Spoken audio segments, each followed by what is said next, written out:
Yes, sir. What's popping? Welcome to the Titans Colosseum Podcast. You know who I am. You know who I'm in the building with, fellas. What's popping? What's popping, man? Good, glad to be on another show, man. You know what I'm saying? Hey, we got a lot of Titan stuff to break down, man. Draft, Senior Bowl, you know how we do. Yeah, man. Glad to be here. Another episode, another day. Talk two-tone blue business. There's a lot of news going on, and we got a special guest to help us dive into it. So, man, I'm ready to get into it.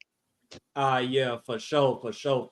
You see who he is, but if you don't know who he is, you bullshitting. But hey, you can catch my guy on YouTube with premium A1 Madden / Titans content. He a OG in this world. Make sure y'all go and turn him up some. Man, he already turned up, so turn him up some more, damn it. Y'all give it up for RBT, man. Dude, I appreciate the hype, man. I was saying, like, I apologize to your viewers. I'm the freaking full-time YouTuber. I'm the one having camera problems, brother. You'll see me freeze every 5 seconds, but hopefully I still bring some value here, brother. I appreciate y'all having me on. Yeah, for sure, man. Sure, we might have a freeze off in here, man, because my internet been going crazy for the last couple of weeks.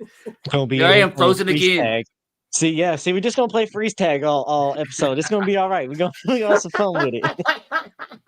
Hey, I guess being frozen is better than not being here at all, right? Nah, Cool. yeah, for Absolutely. sure, man. We're gonna make the best of it, man. But hey, before we pay these bills, man, we gonna give our people a shout out, man. Shout out to Titan South in the building tonight, man.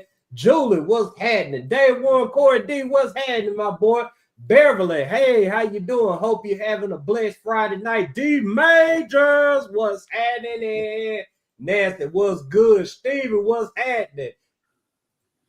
And let's pay these bills, y'all. This episode is being brought to you by Music City Autoplex. Buy with confidence, best prices in 500 miles. If you can't make it to the lot, go to their website, musiccityautoPlex.com. Give them a call at 844-543-0108. Hey, Wilson waiting on y'all tax money too, man. So, hey, y'all hurry y'all ass up down there, get y'all vehicle, and lock those picks in too, man. Hey, Bet US, where the games begin, the season never ends at Bet US, man. 10% gamblers insurance, 125% bonus on your first 3 deposits. Scan that QR code and lock those picks in. Sean, what's happening with you, my boy? Two-Tone Productions, what's happening? Pete, what's happening? Chris, what's happening? Sideline Sarah, what's good? Hey, man, Let's go ahead and start this show. Yeah, Jackson fan. I'm gonna leave that between you and Sarah, man. I ain't in it. But hey, RBT. What's up, brother? Tell the people about yourself, man. Tell the people about yourself, man. And how did you become a Titans fan? That's so funny. I talked to some of you. I was telling you guys earlier, I've been at the Senior Bowl all week, and I had that question probably like 20 times, man. So like I'm from the deep South, like college football is king here. And for the longest time, I didn't have like an NFL team to resonate to because like everybody's here is college fans. And if like you're an NFL fan around here, you probably like the Saints. I hate the Saints, Falcons. So I never really had a team to like really gravitate towards. And growing up, one of my favorite college athletes, here I am freaking frozen again. It's crazy. Vince Young was my guy. So when he got drafted, I was like, all right, let me watch a few Titans games. And the first time, I was young. I was probably like 10, 11, 12, however old I was. I sat down with my dad. First game I ever watched was the 97-yard last-minute drive versus the Cardinals. You know what I'm talking about? Score a touchdown to win the game on 4th down and 17 from like the 17-yard line or whatever it was. That's the first game I ever sat down and watched my dad, and ever since then I've been hooked. So I guess that's what, like, going on 20 years I've been a Titans fan. So we're real deep in now. I know grew up as a lifelong Bama fan. I know kind of supercharged things when we drafted Derrick Henry.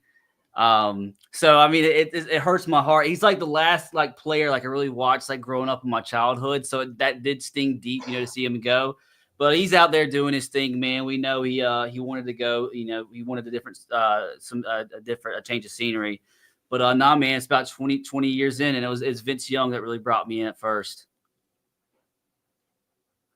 Hell yeah, because I can relate to that. Sure, I'm out man. here in Go ahead. I'm out here in Oklahoma, so that's kind of like the same thing for me. Is like I Yeah. didn't have a team, and then I grew up earlier on them Oiler days. So seeing them Oilers, and like for a lot of people, I know there's like, oh, Texas just an Oilers thing, but here in Oklahoma, all our we don't have professional sports at that time, so all our semi-pro sports are Oilers. The hockey team's Oilers. The semi-amateur football team here's the Oilers. The baseball team are the Drillers. So it's just like, oh, they're Oilers out there too. I love the colors, everything about it, and I just gravitate to it too. So it's like, it's cool seeing other Titans fans is like in other states that didn't have teams and still see them gravitate to that team. Heck yeah, man. There's actually quite a few. I think it's a new phenomenon here. There's a lot more Titans fans than what there were like in the early 2010s. Like, I guess probably since Derrick Henry got drafted, he had a lot of like Alabama fans, kind of the same thing, didn't have a pro team to follow. I kind of gravitated towards Titans. Dude, I had some of them are fair weather though. I had one family member that I would talk to like every Thanksgiving. She was actually a Titans fan, and I went to go talk to her Thanksgiving. She's like, "Oh, Derrick Henry's gone. I don't watch him anymore." It's like, come on now, like you can't do that. Like, come on. But nah, it's I still have a few friends that have stuck around, still Titans fans, even the post Derrick Henry era. So we have had a few Titans fans kind of gravitate towards the organization the last 10 or so years, but I still kind of feel like a lone wolf. It's just not. It's like NFL is not that big down here. It's like everybody's Alabama, Auburn, and that's all they watch. But no, man, I've been deep in for about 20 years now. I think the first ever game I went to watch was in the Jake Locker era. Me and my dad went with my uncle, who's a big Patriots fan. We went to go watch the Patriots beat us by about 30 points. But it's about 20 years. About 20 years been a diehard Titans fan. Yeah, obviously I'm from Nashville, so before the Titans came, this whole state was orange. it was nothing Tennessee fans. Oh yeah. You know what I'm saying? Oh no, they're loud. They're loud. There's some loud fans. It's funny, dude. I actually so I had an ex-girlfriend that went to Tennessee, so I've been around there. I've been up in the area too. If I was to ever move somewhere, I'm probably stuck down here for the rest of my life. I mean, I like it down here. Family's down here, but if I was to ever move, I'd probably move around the Nashville area. It's probably not in Nashville itself, but like the surrounding cities, man, they're so beautiful. That's if I was to ever move, it'd probably be somewhere around there. It's super like beautiful land up there, beautiful town. So y'all have it nice up there. Yeah, I mean Nashville's cool. So I'll tell you this, but I didn't really, my first ever season with the Titans is when they came to Nashville. It was like the biggest thing ever. They came from Memphis, they come to Nashville, get a new stadium, become the Titans. And the first year, we all watched, and they went to the Super Bowl. So it's like, it made us all fans. So we were all cheering. We were just so happy that we seen something actually. We from the Mississippi Miracle all the way to the butt whooping we gave Jacksonville. We gave them 3 butt whoopings in a row that year. And going to Super Bowl was crazy, man. So that's how I became a fan. Man, I was too young to be able to that was like obviously before I really started watching. But man, y'all got spoiled right off the get-go, didn't y'all? Mm-hmm. I haven't made it back since. We've been Hey, so man, the best is yet to come. The best is yet to come. That's what I tell myself. For sure. So let me ask you this, RBT. So you said that you wasn't a part of the fan base around the Super Bowl era or whatnot. Came along the Vince Young era. What's been your favorite Titan moment and your most heartbreaking Titans moment? Oh man, that's easy. Out of all the games let's talk about games I've actually been to. The Bills Monday Night Football game. Oh my God, that's the loudest I've ever heard Nissan. God, that was awesome. That was awesome. Most heartbreaking, obviously, that Bengals game, man. I was there, fully expecting to come right back to the AFC Championship the next week. I tell everybody, so how there's a big debate like college atmosphere versus NFL atmosphere. I mean, I've been to I've been to big time college games. I've been to the Super Bowl. I've been to a bunch of NFL games, and I've never pregame heard an environment like Nissan was before that Bengals game. and the stadium was rocking, and then we come out on offense. First play of the game from scrimmage, Ryan Tannehill throws a pick, and the stadium just died. I was like, God, dude, if that didn't happen. I mean, the stadium got back into it after a little while, but I've never heard a stadium die so fast like that. I was like, that's got to be the worst L in Titans history. Like of all the times, of all the times, like we just hand the ball off to Derrick Henry first, second down. Could we just hand the ball off that one time so we could avoid that interception, brother? But no, that without a shadow of a doubt, like I thought that was the year, man. I mean, that was the year. Like if we would have won, we'd have played KC the next week. We'd already beat KC by 3 touchdowns in the regular season. So like that was our year, man. And it just wasn't to be. It wasn't to be. This is a crazy question. Do y'all think? Because I remember vividly in that game, that was when Deontay Foreman was going off. Do y'all think if they held Derrick Henry out one more week, we might have won that game? Because Deontay Foreman was going off. Mm-hmm. What do we think about that? Man, I've gone through this so many times in that game, bro. I've gone through it so many times. So many hypotheticals, so many. What if we would have did this? Like the one that gets me the most mad is when we scored that first touchdown and we went for freaking 2. And then we handed it to Henry. Oh yeah, and Henry didn't reach his hand out to go get the touchdown. I'm like, bro, what are you doing? I mean, I guess that was the first time, like in his career. I mean, ever since probably high school, that he went like a few months without playing. Because I don't think he never got injured in high school, never got injured in college. So I mean, he's used to being like just playing every week. So that was probably like definitely hard for it to come back, after being out for 2 months or so. But yeah, that was rough. That there's a lot of thoughts that just randomly gravitate back towards that game. Unfortunately, we'll be back though eventually. We'll be back. I'm gonna go another direction with it, man. I feel like Derrick Henry should have played the last game of the season to knock the rust off, so that he wouldn't have had the rust in the playoff game. Now we gonna keep it real here. They should have ran Deontay Foreman more. I mean, you always go with the hot hand. We understand Derrick Henry's greatness, but in that moment right there, you see this dude is on fire.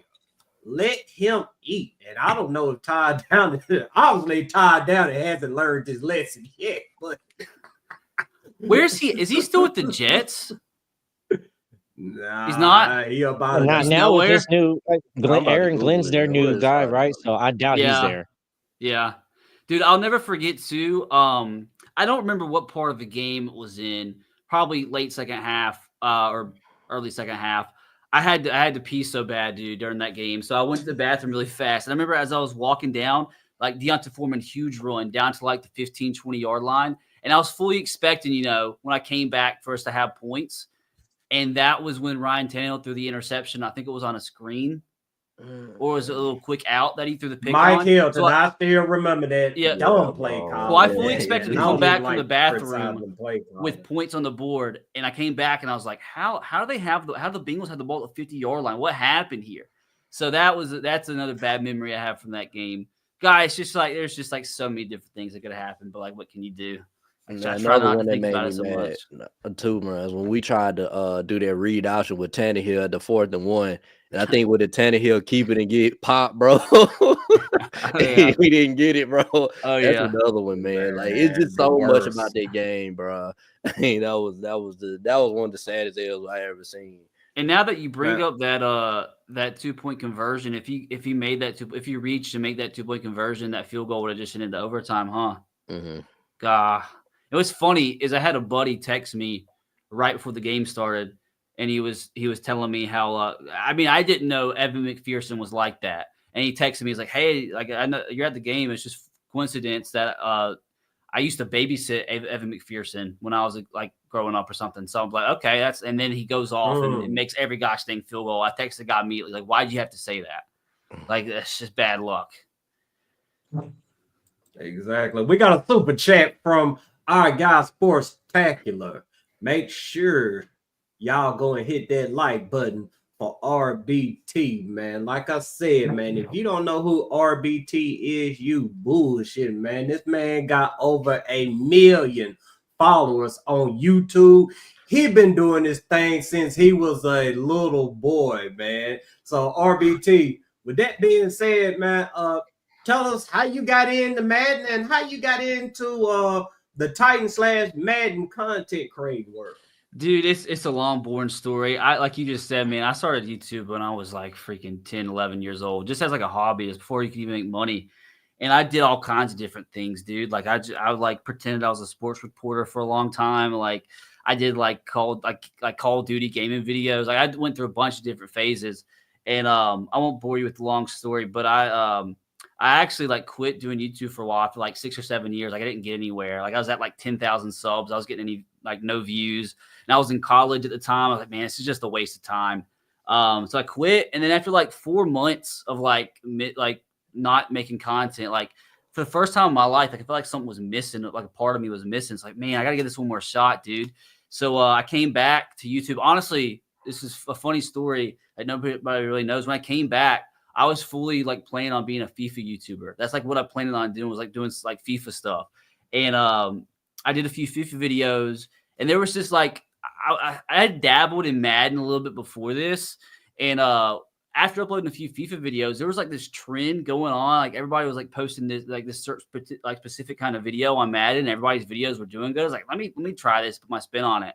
And like I did like every single video I did on that. It was a specific game mode added. It was like a draft game mode on there that was brand new. And I like kind of put my little twist on it. And every video I did was like starting to do really, really well. And I actually had this question a lot of like during the Senior Bowl practices. Everybody's asking me like, when was the moment that you knew like you made it? I remember like I was riding around with my parents after church one day, and I was just sitting in the car, and there's like this website where you can track your live sub counter.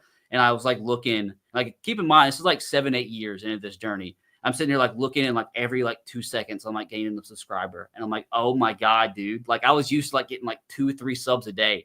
And like every other second I was gaining the sub. Like, gosh, dang it, man. Like maybe this is finally the moment. And I just like really like, that's when I started to like treat it like a full-time job. And like, luckily, like ever since it just continues to grow. Hopefully for a little while longer, man. I'm getting old, so I don't know how much longer I'm really gonna be able to stay at the same level that I'm at. But I'm gonna try to ride the wave as long as I can, man. Nah, yeah, for sure. Now, one of your most viral clips and famous clips as well is, I think it was your mom who scored the touchdown. Dude, you even know that? That's awesome, dude. Down. Man, look, man, I've been locked in, RBT. That's man. I've been locked in, man. Dude, like, man, you got to talk about that one right there. That is like that. There, like, I knew that was like, I mean, I was a small channel then. I had like maybe 20,000-30,000 subscribers, and I've never had a moment in my freaking career that's even came close to topping that, dude. Like my mom, it was funny. I was doing a video with another YouTuber that doesn't really do anything, that doesn't make content anymore. We thought it was a funny idea to like have our moms play each other in Madden. And my mom goes out there with 2 seconds left. There was an 80-yard Hail Mary to win the game, and she didn't even know how to hold a controller. Like, it's the most insane, thing I've ever seen in my life. Like, I mean, that, like, I'm telling you, I'll never have a moment like that, like, in my career, top that. Like, it's crazy. My mom still, like, she always brags about it now. Like, and it's funny because she's a teacher, and like every year when she has new students come in, they always tell her like, "Hey, I saw your touchdown," even though it was like 8 years ago now. So it's like she's definitely got some clout from that too. Like, she's proud of it. Like, I mean, you don't need like the what was going through my head as she was running. I was scared to death, dude, that like she didn't know how to like keep running straight into the end zone. Like, imagine she completes a Hail Mary like with the chance to win the game, like not knowing what she's doing, and she like runs out of bounds or something. I was scared to death. But dude, no, like nothing. Like, I'm not even kidding you, dude. Like, not just for me, like, I legitimately think that's probably the craziest clip like ever happened, like the history of like anybody playing Madden. Like, my freaking mom throwing out like a Hail Mary with 2 seconds left to win the game. Like, what are we talking about? I guess that's crazy. That's freaking crazy. That goes down in freaking history. That's insane. I'm next time I talk to her, I'm gonna tell her that you brought that up, and she's gonna be happy. She's gonna be proud. She's gonna be proud. The fact that it's like definitely still a coming legend up. for that one right there. Oh yeah, dude. Yeah. Yeah. No, man, and I see the chat's already kind of getting ahead of us too, because I know the draft talk and the Cam Ward and Shador, and you've been kind of there at the Senior Bowl, but before we get into the Senior Bowl, let's kind of get your thoughts of like where Titans draft was for you and who you was wanting them to go with, and then how you're feeling now after Senior Bowl. So, a new GM hire, what was you wanting the Titans to do in the draft? I know what's funny is I like walked past him like 5 times, and I like so bad wanted to be like, "Hey, what you thinking?" Like he was gonna tell me, Yeah.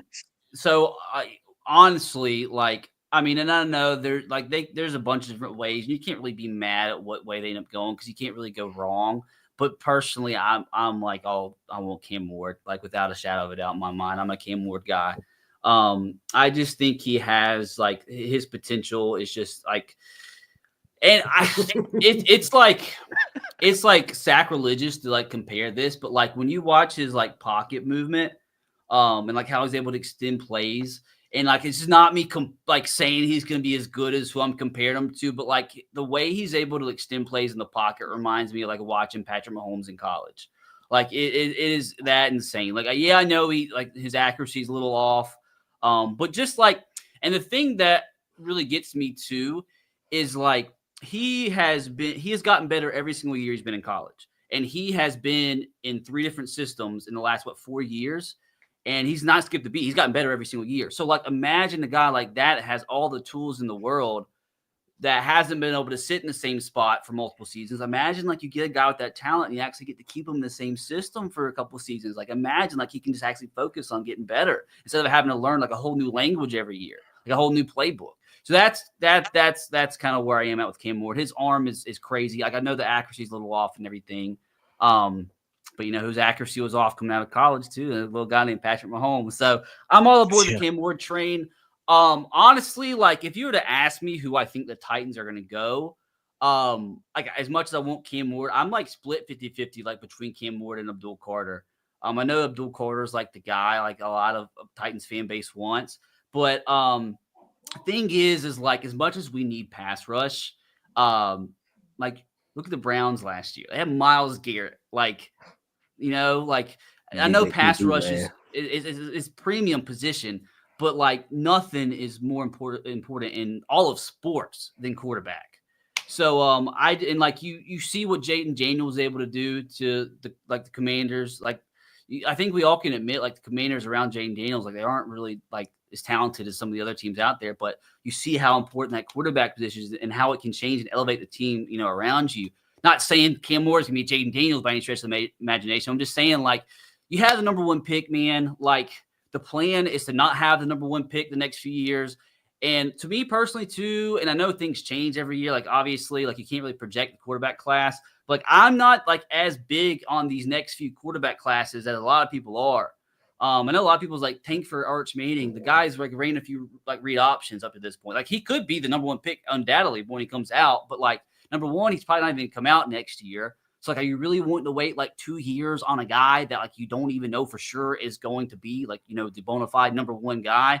And even if he is the bona fide number 1 guy, like again, you're not planning on having the number 1 pick the next 2 years.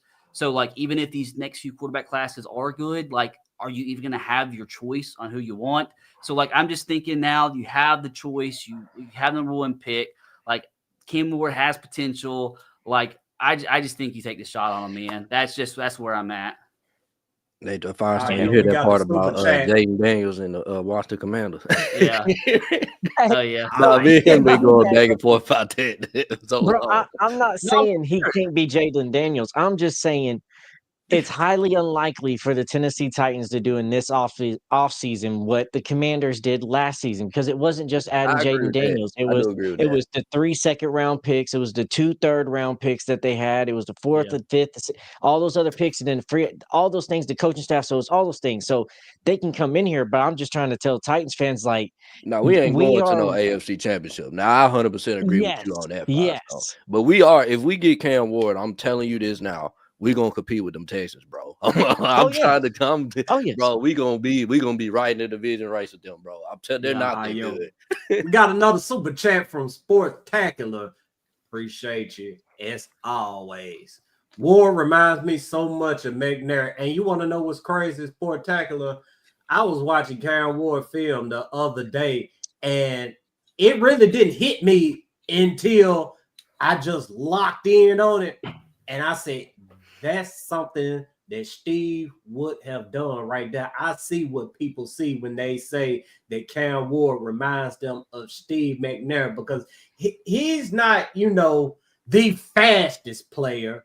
I mean, he doesn't have the biggest of arm. The man got arm talent out this world, though. And the throws he makes, man, look, man, I mean, you can't teach that kind of stuff. So, yeah, I mean, this guy, I mean, shoot, he's very similar to McNair. And if the Titans draft him, I don't want to go too far in on this, but I think even his haters right now will start to enjoy Cam Ward more. I enjoy it. I'm telling y'all now, I love college football. That's one thing about me. I'm a diehard, big on Tennessee fan. The first game I watched the Cam Ward when he played them Florida Gators, and I'm telling you, he embarrassed them boys. I mean, he was making them look so sorry.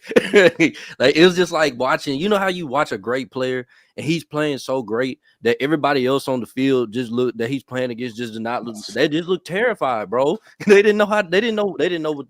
were not prepared for how he played. And I'm telling you, bro, people don't just go. You play in the SEC with me too, RBT. People don't just go to the swamp and just go in there and put 35. They don't do that. They don't do that, bro. Absolutely not. I would have loved to see him in the playoffs. Like, I mean, that's another debate. Rather, Miami deserved it, which I don't think they did. But I would have loved to have been able to see him go up against some of these defenses in the playoffs. Because again, quarterback position is most important. So the guys talented as Cam Ward, they could have gone on a run. I mean, he's just, to me. So honestly, to me, man, it's not even close. Who I want, not even close. He has all the freaking potential in the world. I just don't know how I don't know how you watch his film and don't get excited for it. I just don't know how he watches film and don't pound the table for him. And not to say I'm sure we're gonna bring up Shedeur and whatnot. Not to say Shedeur doesn't have potential too, but I think just look at their arm strength, man. It's like night and day. I guess Shedeur is more accurate, obviously, at least as of right now. But it's just, to me, just watching him play, just the way he's able to maneuver the pocket. Will Levis, he slides into the Will Levis does some of the craziest stuff I've ever seen in the pocket in a bad way. And Cam Ward is the complete freaking opposite. The complete opposite. So I don't know. He's just my guy. Absolutely. I don't know if y'all follow the betting odds at all. But Vegas is as of right now, at least. I mean, obviously it's super early, but they're very, very confident that we prefer Cam over Shedeur. They're very, very confident. Last odds I looked at, Cam was plus 100 to go one, and Shedor's plus 900 or 800. I mean, so take that with a grain of salt, obviously. But they always say Vegas, they know something, So RBT, have you been watching the videos of Shedeur and Cam working out? I've seen the clips kind of posted around Twitter. Yeah. Oh, okay. I just the video is the whole video is worth the watch to see it all in full interaction and see how they it's really, really good to see both of them. And there's that clip in there. We was talking about this a few episodes ago too, is that there's a part where Shedeur is messing with him hey man, let's get on a song, let's do this and that. And he's like, nah, man, I just want to play football. I'm all football. I'm football. And then right before he takes that rep, he's and fishing. And I'm like, oh, McNair, it's right there. He just wanted to play football and fish too. So it's I've been trying so hard to stay away from that McNair comparison with him, but it does keep building more and more for it. But the only thing that does concern me with Cam, and it has concerned me from the beginning, but it's slowly becoming a less and less concern for me, is he has some Will Levis type plays that happen, but those plays work out for him in college, where Will Levis, the shit turned into turnovers. So I'm was you just better at knowing when to take the calculated risk, or was it just executed because you was against college? And will you continue to take those risks in the NFL? So those are just the concerns I have with Cam.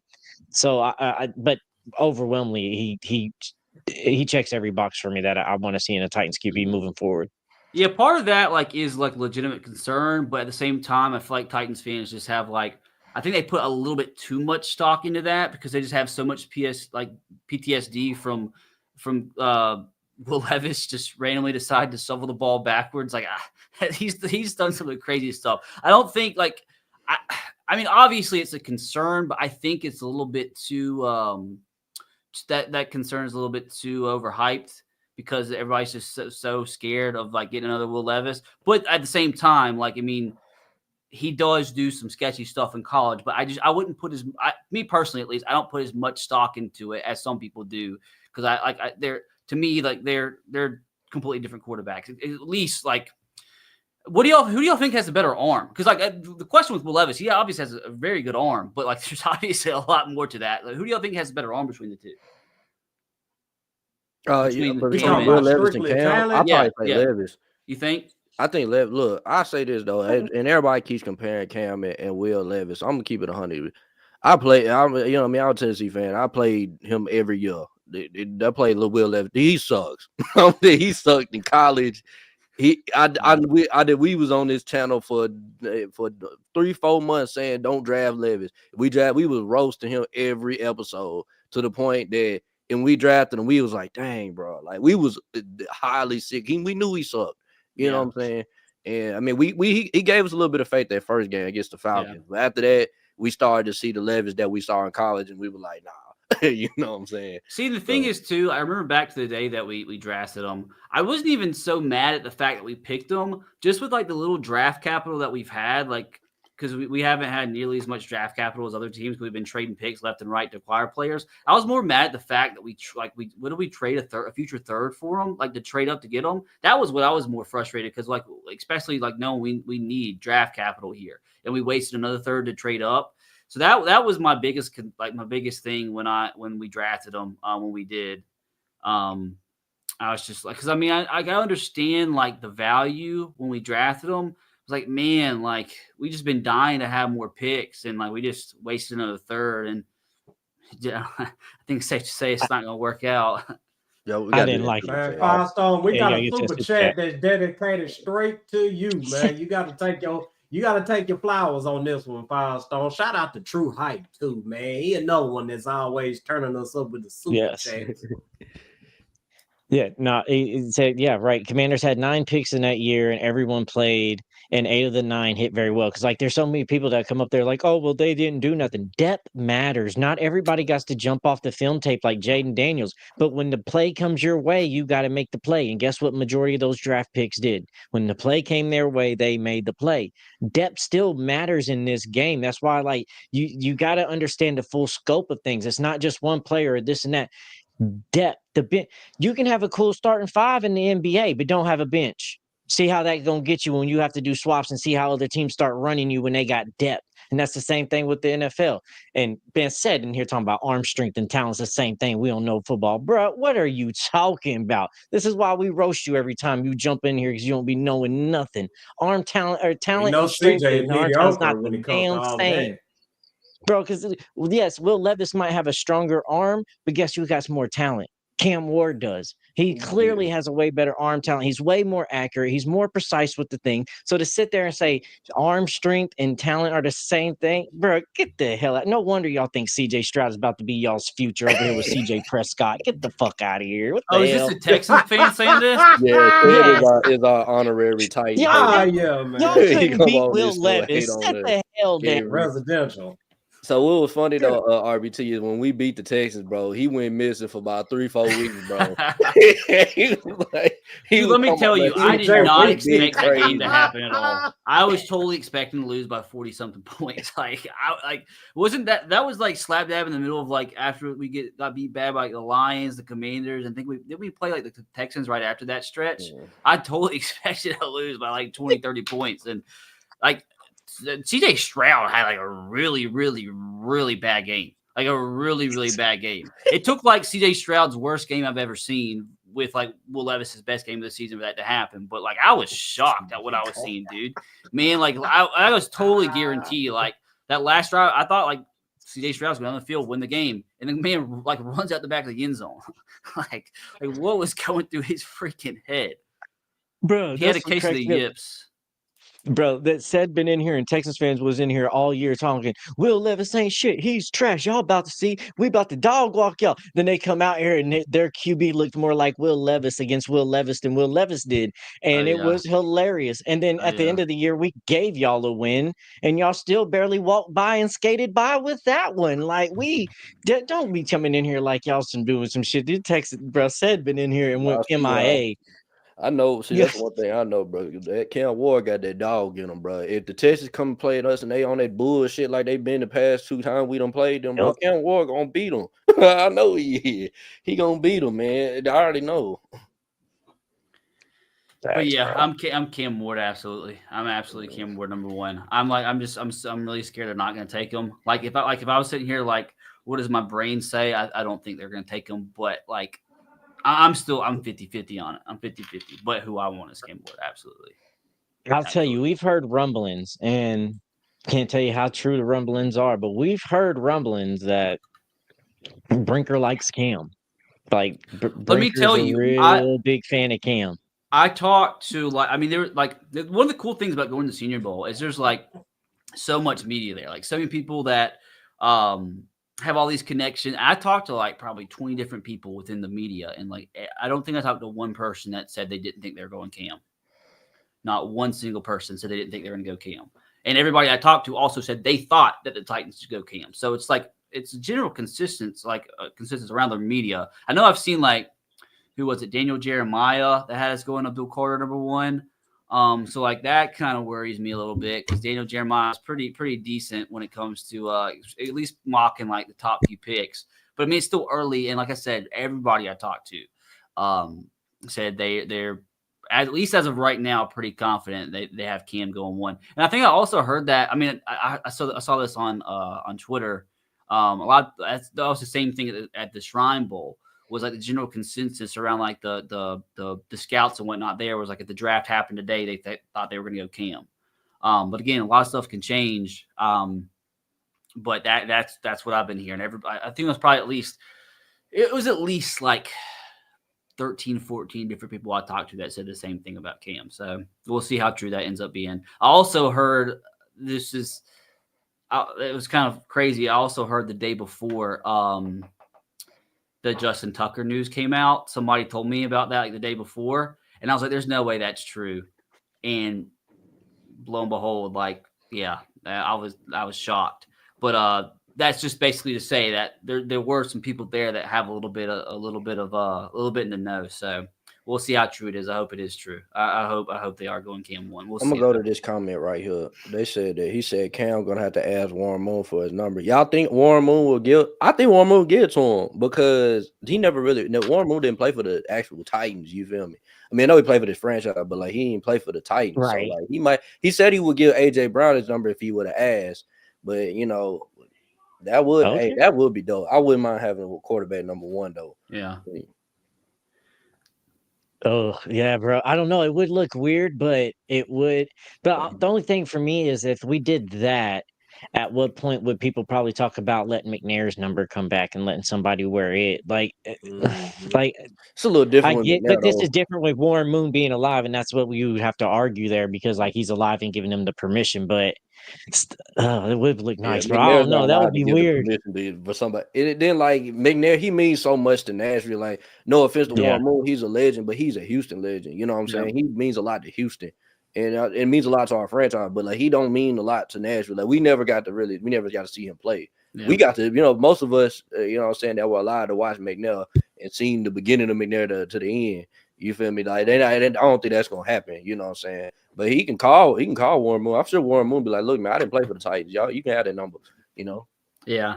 Does your Texas fan in here, Texans fan, does he get real butthurt about like the Oilers jerseys? Yes. Yeah. Yeah. They all get butthurt.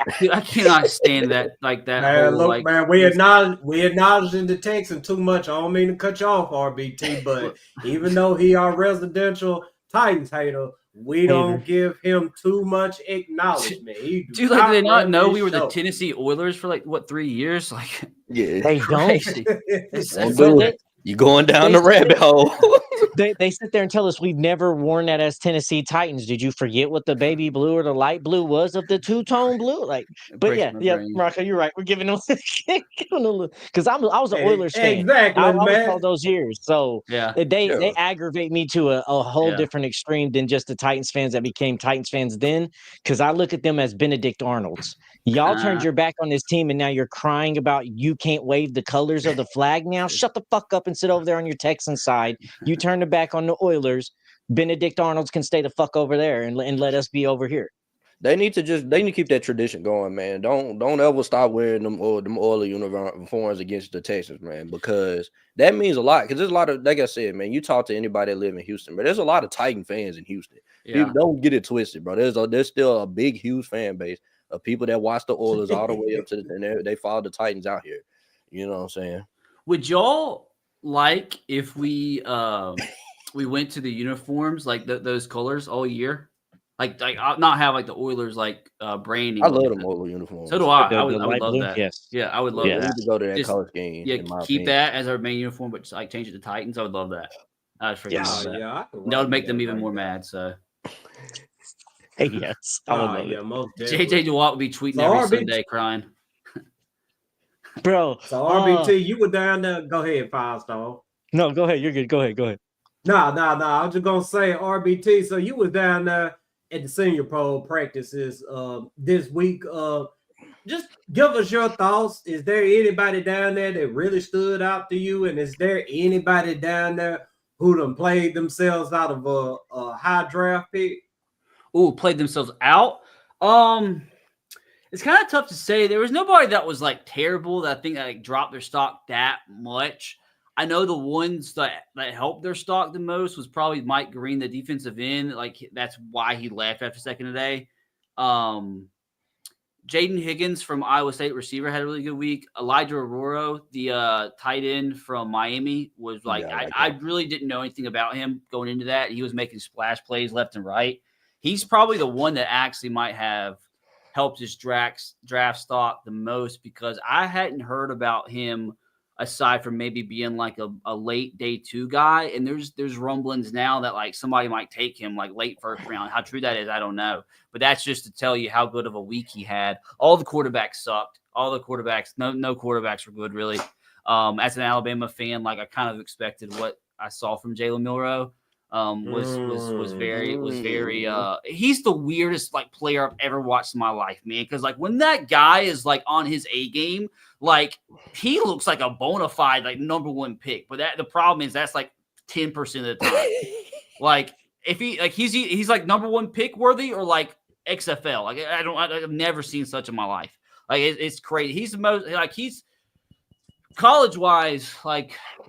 You combine like his physical presence and like his athleticism, like he's one of the best runners with the football at the quarterback's position I've ever seen. But you need a little bit more than that. In like people want to like compare that back to Lamar Jackson. No, Lamar Jackson doesn't have the arm necessarily that Jalen Milroe has, but like Lamar Jackson head and shoulders was a better throw of the football than Jalen Milroe probably ever will be. So like those comparisons need to stop. It's just weird, man. Like I don't even know if he's a guy that like could go sit for 2 years and be like he's just so gosh dang inconsistent. He throws a good deep ball and that's it. That's literally it. Check downs and deep balls. Do he need to switch positions? Does Milroe need to switch positions? That's tough. Like I was talking to somebody about that, and I don't think he will. Like if he was a running back, like he could be like a high day 2 pick, honestly, at running back, but I don't think he'll do that. What I think they need to do with Milrose, and this is my thing with Milrose, they need to use him as a strict weapon, like Weapon X type thing. Like he needs to go to a team like the Rams, who has Matthew Stafford, who can't really run the ball, and when on obvious rundowns or just they need to get the run game going, you throw Milroe out there to run read options, and it's hard to stop him on read options. It's hard to stop him on quarterback runs. You know what I'm saying? When he runs, he's the best runner on the field. You know what I'm saying? So do like what Steelers was doing with Fields this year. You put him in those packages like that. Yeah, dude, that's how you got to use him. You know what I'm saying? Yeah. So, Well, outside of the guys I mentioned, God, I forget his name. The offensive lineman out of North Dakota State was really, really good. I think is it great? I think his name is Gray Zabel, possibly. Let me see. The guy from we actually met we talked to his parents there. They were like very nervous, like we don't know how this is going to go. And he was like the most talked about offensive lineman there. He's probably a first round pick now. So he was like probably the best offensive lineman there. The guy from Oregon got he got blown up by Mike Green a few times the first few days, and everybody wants to say that they like he had outside of that he had a really good practice. Like everybody's trying to knock him for that, which I mean I guess rightfully so because he was demolished pretty bad. But outside of that he had some really good practices. None of the DBs really like impressed me at all. The thing about this wide receiver class is too like. And that's kind of good for us is like, I do not like the top end talent in this wide receiver class at all, but there's a lot of guys that I really do like from like the 2nd to 5th round range. Maybe even like could grab a few of these guys in the 6th. It's a very deep class in like the middle rounds, which I don't, obviously we're not going to get a wide receiver one. We're not going to even trade down and get a wide. That's just not happening, but we are a team that needs a wide receiver, maybe even 2.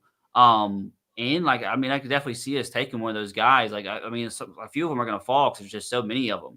Restrepo from Miami was very, very good. Tez Johnson was I don't think Tez Johnson lost a single one-on-one, which is kind of hard to really how much can you evaluate out of that? Because that's his strong suit. Like you kind of expect him to win about every single one-on-one. He was like 157 though. And it kind of worries you because, Tank Dell was very tiny coming out of the draft or coming out of the combine, and he was very productive, but he's also had 2 season-ending injuries. So that's kind of where that 160-pounder range really that's what worries you. So Tez Johnson is a guy that I would like. I was Titans Rossi was interviewing me about this, and I was like, Tez Johnson's the guy I would like to use a 3rd-round pick on. I was like, gosh dang it, we don't have a 3rd-round pick. So I don't think we're going to take a guy like him with an early 2nd-round pick, and I don't think he's going to fall to our 4th-round pick. So I think he's probably going to go like early 3rd or something like that.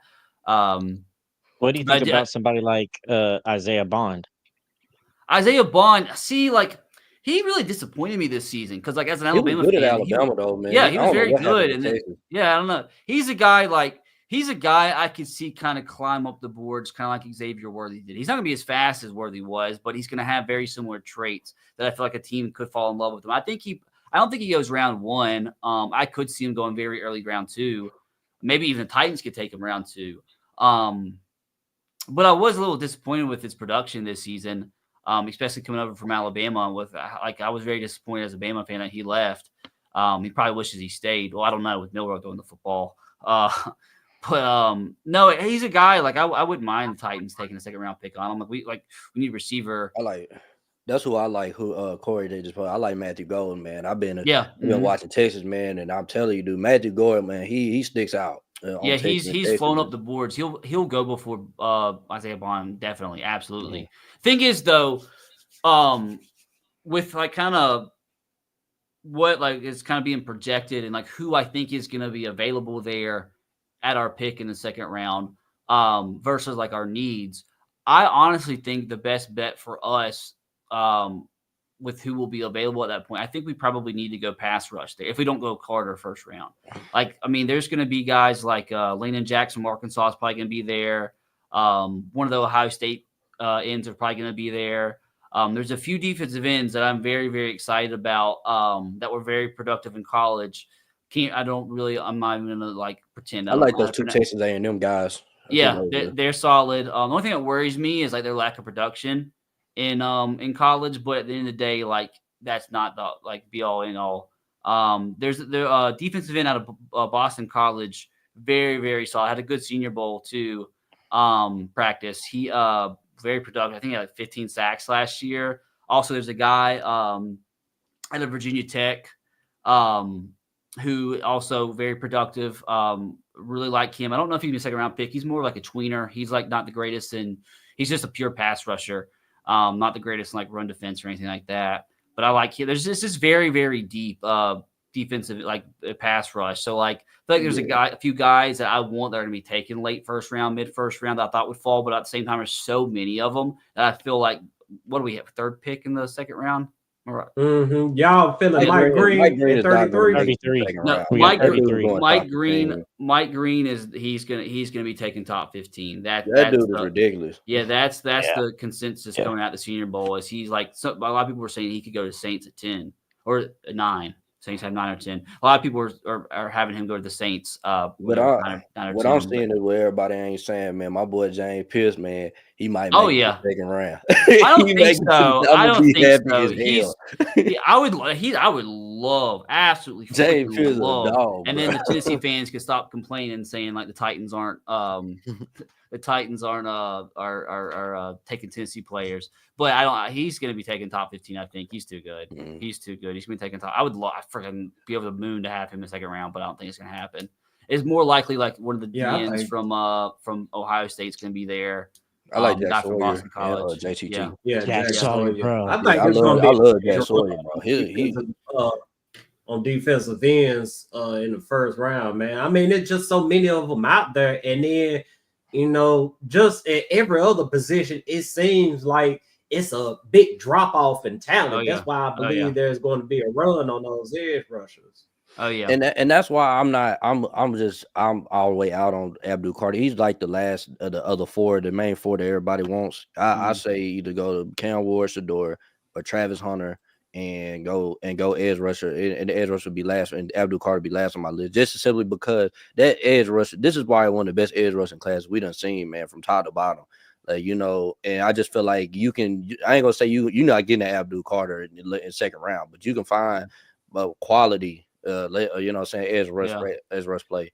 I also wouldn't mind snagging a running back either. I mean, we got to give Tajay Spears some. Oh, it's a very, very deep running back class too. This is probably, I can't tell you the last time there was a running back class this deep. Like there's gonna be guys sitting there in round 4, round 5 in a normal year that would probably go late second, like just because it's so freaking deep. But I was gonna say my only thing, like I'm not like obviously sitting here. Travis Hunter is a great player, like top 3 player, maybe the best player in the draft. But my only thing is like he is more than likely going to be like his position he's going to focus on is going to be cornerback. And we are so bad and like need so many different players at so many different positions. And like the one position on the team that like we actually have some decent depth at is the cornerback position. So like the only way I would be okay with taking Travis Hunter is if he like legitimately was going to play like 15, 20 snaps a game at wide receiver, which I just don't know if that could be the case. If that's the case, go ahead, take him. But I just like we're just so bad and just have so many positions that we need. I just like a guy that's going to primarily be a cornerback. It's just like I feel like that pick is just could be used somewhere else. But if he plays both ways, absolutely. Yeah, I was saying before you got on the show, RBT, that man, I just think that Travis Hunter is going to change the NFL, the way NFL looks at players for a very long time, man. I just think that he can play. He's going to have so much impact on a roster, and he's going to make sure he's going to give a open roster spot to somebody else because he can play both sides. You know what I'm saying? Now, if he were to come to the Tennessee Titans, he would be our number 1 wide receiver right next to Calvin Ridley, and he would be a sometimes corner, maybe in dime nickel packages, in my opinion, for the Titans. And you just look at it, man. You got Ridley and Hunter, and you go on the other side, you got Snead and Hunter. Like it's like. It's always anytime you're on the field. So let's say, like, all right, we went QB at 1, whether it's Cam or Shedeur in the first round. Second round, we go edge. We don't got third. Fourth round, let's say we just address the right tackle issue because those are some of the things we just got to get done. We still need to address the wide receiver. So who's somebody later in those rounds you kind of eye? Like, is Horn Jr. out of Colorado somebody that might be in those later rounds? Yeah, or do you see him getting out of fourth? Yeah, LaJohntay Webster, or was it Wester, the other receiver from Colorado, he had a really good Shrine Bowl, and out of the other guys outside of Travis Hunter, I think he is he's the better out of the 3. I don't really like Shepard. Did he play? He came from Vanderbilt, didn't he? Will Shepard? Yeah, he came from Vanderbilt. I'm not really the biggest fan of him. But the LaJohntay is definitely my favorite out of the other 3. And that's another thing too is like. In the Cam and Shedeur comparisons, I hear Cam Ward had the better weapons around. I'm like, bro, like Colorado, like they have the Heisman winner. Like they have 3 of the receivers to get drafted. Like Miami, like core was really nice, man. They have like one of the top, they have a left tackle. I think it's Jordan Seaton. He's like a bona fide like future like top 5 pick in the draft at tackle. Like the rest of the line obviously was sketchy, but Miami didn't have the best offensive line either. Like, what are you talking about? Like he had a freaking Heisman winner that he's throwing to. So like I chill out with that. But no, I think definitely out of those, LeJontay is probably my favorite. I need to let me sit here and my brain scrambled. Let me kind of look at some of the receivers. There's so many quality receivers at the Senior Bowl. Both the Iowa State guys had really good. I really like both of those too. Yeah, they had really good. Higgins was a lot. I didn't realize he's 6'4". Like he's 6'4" and some change. He's and he's very he started off a little slow, but he definitely rebounded day 2 and day 3 at the Senior Bowl. The guy from Ty Felton. While you looking that up, RBT, hold on, RBT. While you looking that up, I want to go ahead and get to the super chat from Titans South, and we appreciate you very much, Titans South. Says Mike might trade back to fill other roster. Man, look, man, it's each day passes. That trading back idea, I mean, I'm becoming more and more out on that idea. I think the Titans, same. Yeah, I think the Titans need to stick and pick, and they need to stick and pick a quarterback. And I know I be making some crazy ass videos at times to ruffle some feathers, but I have an open mind towards this draft. I don't want to get too locked in or too fanned out on one individual. I mean, there's a lot of possibilities out there, but I think the Titans would be doing themselves a disservice to trade that pick back because they need an impact player. They need a quarterback to be that impact player. But if they do go Abdul Carter or Travis Hunter, I just hope they. Oh God, this is so hard because we got. I'll say this though, Morocco. Is that I think that because for what you seen the A to Z video when they said that they're not even gonna look, they're not even trying to get Jackson Dart. You know what I'm saying? He's quarterback number 3, bro. That's to just tell you right then and there, bro. They went to the Senior Bowl. They seen that after Shador and Cam, there's a significant drop off, bro. Like we have to go ahead and secure. Then you seen the report that came out that just said the Giants and the Raiders are both looking at quarterback, pretty much going to solidify we're getting a quarterback. So that's another reason that we can't trade back. You get what I'm saying? Because if we trade back to 3, we not getting a QB. We're gonna be stuck with Jackson Dart, Will Howard. You know what I'm saying? Jalen Milroe. You know, Kyle McCord. Like we're not gonna win. That's not gonna get us out this hump that we're at right now. We're still stuck in that spot. And we're still stuck in that spot with who's going to play quarterback? You talking trade back? Who's going to play quarterback? Because keep it real, man.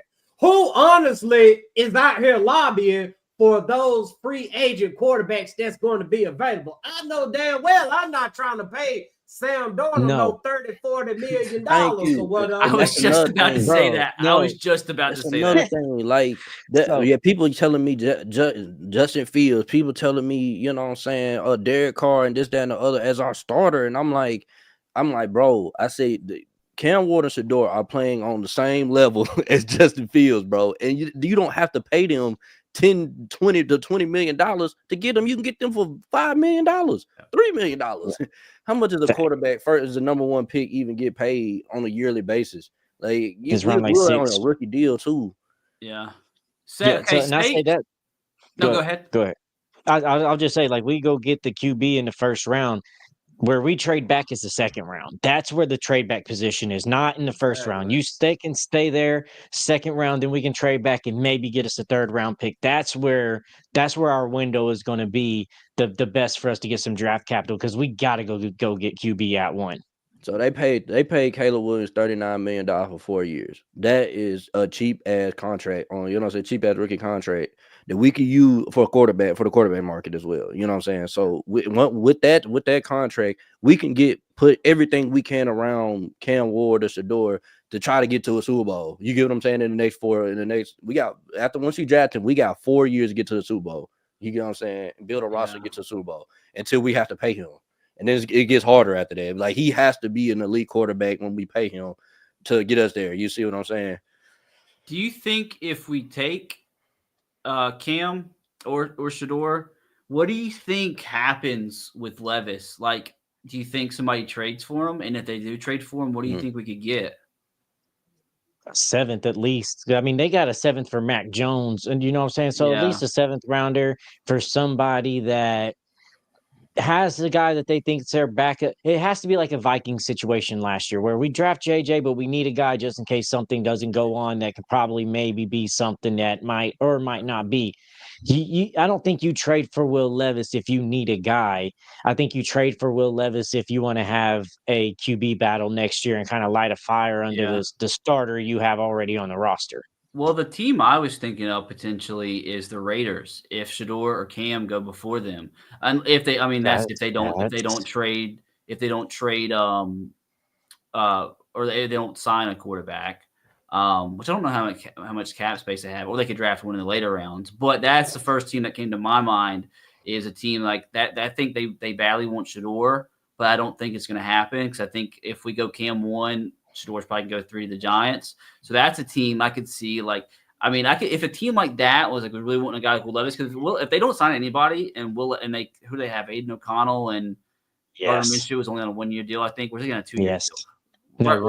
Regardless, like that's a team I could see like want to ship on like a 5th possibly for like Will Levis, like to compete for that job. Because I mean, like if they have Aiden, I think Will Levis beats out Aiden O'Connell for that job. That's the first team that came to my mind. Is Geno Smith going to retire? Is that a thing, or is he going to stick around? Do we know about that? Because like the Seahawks are a team that came to mind. You don't think so? I've heard some rumblings about that, or I've seen some rumblings about him potentially getting cut because they have an out on his deal. But I don't think so. That's another team that just came to my head. But the team that makes most sense to me is the Raiders. Definitely, absolutely freaking. I would love to see him go to play with McVay. Dude, go to McVay and he wins Super Bowl right here, man. He said what Titans South? Yeah, Titans South said, what if Shador or Cam? What if we get Shador or Cam and Will outplays them? They're not, and I've said this many times too. If you go draft a QB first overall, you got to get Will Levis out the door because that right there. As soon as anything goes wrong, there's going to be a part of fan base like put Will Levis back in. Let's see. No. It's a new slate. It's a new time. Just like when the Panthers drafted Cam Newton and they had to trade Steve Smith out of there. You got to let this guy have the locker room. These have to now be Cam or Shador's guys. They don't have to be riding the fence between both.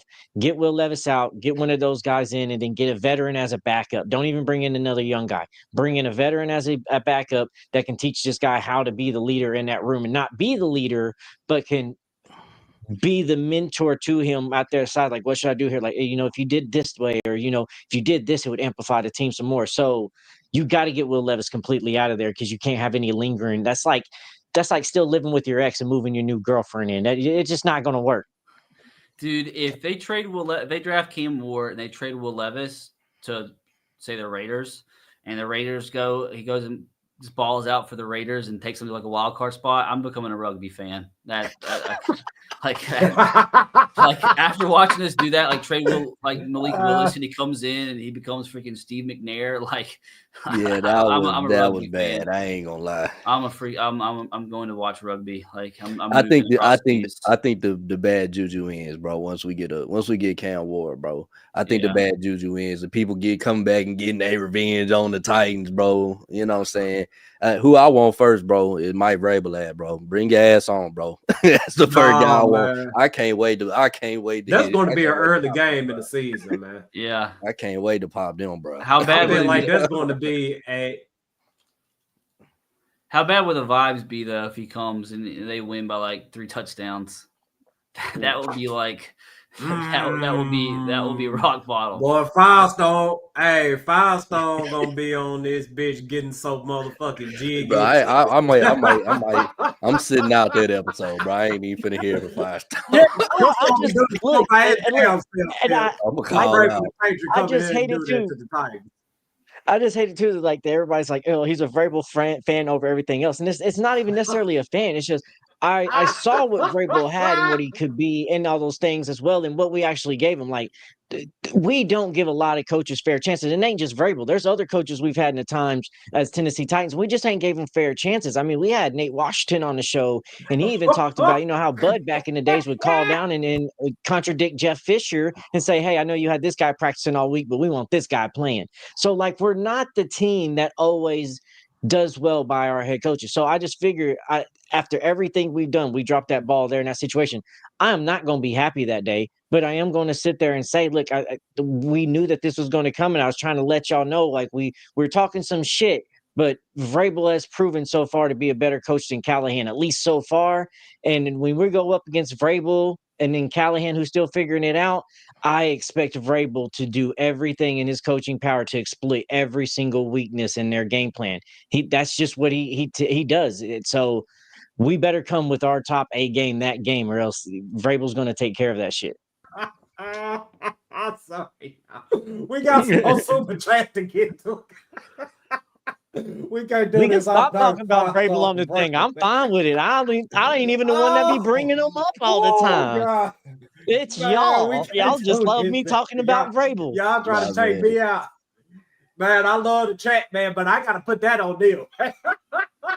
But the next super chat from True Hype, man. True Hype, we appreciate you very much. If we get a quarterback, number one, who else do you bring in at quarterback? And that's a damn good question, because I would love for the Titans, even though I don't think the veterans should be the end-all, be-all when it comes to quarterbacks this offseason. The Titans most definitely need to have a veteran quarterback on this roster at the time they're picking number one overall, because you just want to have that protection. Not somebody that's going to challenge the rookie for the starting spot, but somebody who knows the game and can teach the game and understands their position. I have one guy in my head for that. Who do y'all? I want to see if y'all say the same person. I was about to say we just need another clipboard Jesus type person. I'm sitting here looking at the list now. Y'all can go ahead. So you talking about the backup? Yeah. I go get Derek Carr. That's what I've been saying, because we can get him for cheap. All right, man, you can bring in Derek Carr for cheap. He can come out for the first 5 games and be ass, and then we'll be in the stands yelling for Cam Ward to come out there, and Cam Ward be ready by then. First person that came to my head was Jameis Winston, just for the vibes, only. You might as well keep Levis. They're the same guy. No, don't. He doesn't bring the same vibes though. The only vibes that Will Levis brings is throwing an interception and a cutting commercial and him doing a split on the freaking mayonnaise. That's the like that amount of times that happened this season. Like, my God, dude, that's the kind of vibes he brings. No, I would probably go Taylor Heineke. Maybe I think maybe that would be a guy who would go for a backup situation. 31. If we have to have him play, he can still play competent, but he's not a guy that's going to threaten. He's a guy that's kind of been through this ringer that can kind of give you the ups and downs and how to ride the wave on everything. That would be a guy I would look at. Yeah, Heineke has all kinds of experience, man. I'm talking about playoff experience, regular season experience. I mean, he knows how to play this game. And to me, he's similar to Jake Browning, too. And that's a guy that, Callie liked very much. So, yeah, I mean, I could see a Taylor Heineke coming in and being a backup or a starter for a brief period here. You know who's a guy that's a free agent that has some playoff experience that I feel like would be a decent fit? Ryan Tannehill. I don't know if they'll revisit that situation. I don't know if Tannehill wants to revisit that situation. Jokes. I'm surprised he didn't sign with somebody last year. Desmond Riddle. Bro, why would you? Like, he's at the end of his career now. Yeah. Bro, there's times where certain players like have a drastic drop, and I was sitting here defending Tannehill at that time. Like there's maybe 1 or 2 more years in Tannehill, but that drop for Tannehill that last year here as a Titans, the arm velocity and power just wasn't there. It just seemed like balls moved in slow motion when he threw it, and you rarely see players fall off that quick and lose their talent as quick as Tannehill did in like one offseason. It felt like. There's probably those injuries piling up because I had 2 pretty severe like ankle injuries like back-to-back seasons. So I guess probably that's probably what it was, plus a little bit of age, you know. He did say it did feel like being John Wick back there behind the old line. Yeah, he was a statue in his last season. So yeah, I don't think we'll get that same what they used to call him, Tanner Drill or whatever his nickname was. Tanner Drill, yeah, Tanner Drill. I don't think we'll get that version of Tannehill. Man, Tannehill is my guy, man. I missed it. That 2019 to 2021, like that 3 years of Tannehill, man. That was good, bro. You know what I'm saying? I had a lot of great moments. I mean, that's the best moments. Since I've been a Titans fan, you know, I have nothing but love for him. Although, I mean, I was starting to get a little tired of him last year or so. But I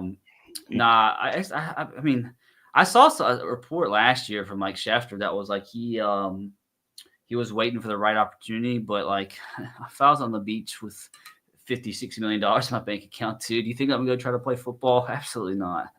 Go enjoy time with your kids. You know what I'm saying? Just have fun. And that's why, like, when he said, like, oh, I'll come back if something makes sense, and some people is crucifying him for that. It's like there's a point in your life where you've made money and my body ain't worth it. The same thing with Vrabel last year not getting a job. It's like we're still paying him. He ain't got a rush. It ain't like he got fired and unemployed like everybody else's job. He was still on payroll for the next 3 years.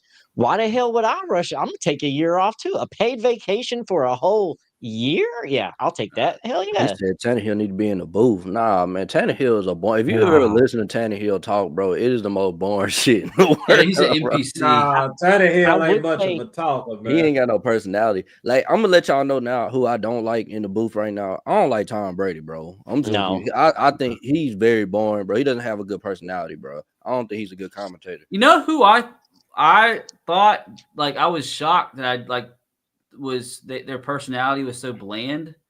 Was Will Levis. I like watched his first when he was on Bustin' with the Boys, watched the whole podcast, and he was just like so PR. Like he was just every answer, like he had no like he was like you could just tell he was just like very he was like afraid of like saying the wrong thing. Mm-hmm. And I was like, man, like that's not what I thought I was getting. I like Iron Eagle, man. Iron Eagle's my favorite, bro. Every time. When he came out, like there's those years all times for Russell Wilson, they gave him that comparison. He feels like a guy. He doesn't feel like a QB, but he feels like a guy that's trying to play the character of a QB, and that's exactly what Will Levis feels like to me. He feels like he's trying to play the character of what an NFL QB should say, what an NFL QB should look like. And you saw that in that Peyton Manning stuff earlier in the combine too. It was like, how do you deal with PR and make the money and the marketing and all? He just seems like he's more focused on the image than the result on the field will turn everything out on you. So like it does feel fake and forced. And I know we got another super chat. We got two of them. Shout out to Casket to the King, man. Josh Milker, man. Y'all make sure y'all go turn him up too, man. He not only talks about the Titans, he talks about the Grizzlies. He talks about Disney movies or Marvel movies, DC movies, whatever movie is out there, man. Best believe Josh is either going to watch or has already watched it, and he's going to give you his unbiased opinion about the movies, man. But Josh says, I have our QB fix. Cam or Shador as QB1, get Taylor Heineke as the backup. Also, getting Shador guarantees us week 1 Sunday Night Football versus the Pack. That will be an interesting matchup. I don't think they'll do it on Sunday Night Football just because you know they're going to put somebody out there like the Ravens or the Bills or the Eagles. Yeah, Cowboys and the Giants. I mean, there's just so much they're going to do with that week one game. But I do expect the Patriots and the Titans, like I said earlier, I expect them to play early on in the season. Could be a Monday Night Football game on down the line. I mean, who knows? Dude, that's a selfish reason I do want to take quarterback number one, because I mean, you see quarterback go number one. They give him a few primetime games, and let me tell you, I've missed the primetime games the last few years in Nashville, because let me tell you something, the atmosphere for a primetime game versus a noon game, not even the same, like not in the same stratosphere, dude. My God, like Nissan gets rocking. It gets rocking at night, but during the day, sometimes it's a little dead. I don't think any game's gonna top that Bills game, man. Like that was the best Monday Night Football game I ever been. You know what I'm saying? Hey, you were there too, live, bro. You were at that game too? Yeah, I was at that game. Dude, that's definitely the best game. Now I went to it was not close, but the Bengals game from Rabel's last season, that was fun, even though it was a noon game, because I think that was the last time. That was when we beat the hell out of them, didn't we? Oh yeah. Yeah, that's my first Titans. Hey, I was there with Firestone. Oh really? Firestone, he was happy as hell. Man, look, man, that was like one of my most favorite moments at the stadium, man. We had the Derrick Henry touchdown pass that game too. No, I'm gonna be real though. The Kansas, we blew out the Chiefs, bro, and we beat them there. We hurt Mahomes that game, bro. Hey, we was live, bro. I mean, like we had Chiefs fans leaving in like the third quarter, bro. Oh yeah. One more super chat, right? True Hype. Yeah, one more. We got one more super chat. True Hype. Shout out to you. Jacoby Brissett probably is the perfect bridge quarterback. I ain't upset with that either. Just somebody who won't put starting pressure on QB1. Somebody you could see possibly being a coach in the future. That's for this situation. If we go draft a guy, that's the perfect situation for me. He still got to be able to play if we need him to play. But overall, you see this guy being a coach in the future, and you're going to try to help him, use him as a player, but also as an unpaid coach to help develop this other player with more hands-on experience as well. You want to tell me this is the one thing that worries me about taking a quarterback number one. Because realistically, I want to get y'all's thoughts on this. How many games does Brian Callahan have to win next season to not get fired? Playoffs. He has to make it to the playoffs. He can't get swept by Houston. I know that for sure. Yeah. Yeah, he got to beat Houston again. He got to beat him one time. Yeah. Yeah, you got to beat Houston, bro. If you don't beat Houston, getting fired. But at the same time, as much as it would suck to take a quarterback number one and immediately fire a head coach after the first season, make him learn a new system, as we've already mentioned today, like Cam Ward's already learned 55 systems in the last 4 years. So it's like he's shown he can do it. I mean, that's not an ideal situation. But like that's another reason why I'd kind of prefer Cam over Shedeur. Is like if that does happen, like he's already. I mean, you'd rather than not happen, but he's shown he can learn on the fly. I mean, he's mastered 3 offenses in the last 4 seasons. So that's just. I mean, again, you're hoping not to predict that happens and we suck again and he gets fired. But I think that's something else that like you kind of look into the future a little bit. That gives him a little bit more of an edge, in my opinion. Than I think Shedeur. I think if Cali sits there and makes the playoffs next year, regardless of what the record may be, because we'll see how the AFC South actually looks next year after everything. If he does that and he beats Texans in those Oiler uniforms, he could probably have a losing record in winning those Oiler uniforms and save his job the way Miss Amy feels about them uniforms. So I think winning in those Houston Oilers uniforms will give him a lot of brownie points that can probably save his job for a lot of stuff moving forward too. Yeah. Yeah, we got a couple more super chats real quick. Our Sports-tacular, man, turning us up once again, man. Hey, one of the best. Let's get the Hornets announcers to call the Titans game. RJ, you gonna speak on that one, man, because you know you the NBA dude over here. I'll tell you, man. He's the best announcer in any sport. I think he's better than Mike Keith. Like that's how much I hold the Hornets. If you ever want to see like a great announcement, and like that's what that type of energy is what we need to find for to replace Mike Keith. You know what I'm saying? Like we need somebody that love the Charlotte Hornets announcer. If you ever just watch like the Hornets and just watch them with their announcer, their their biased announcer that they're gonna have.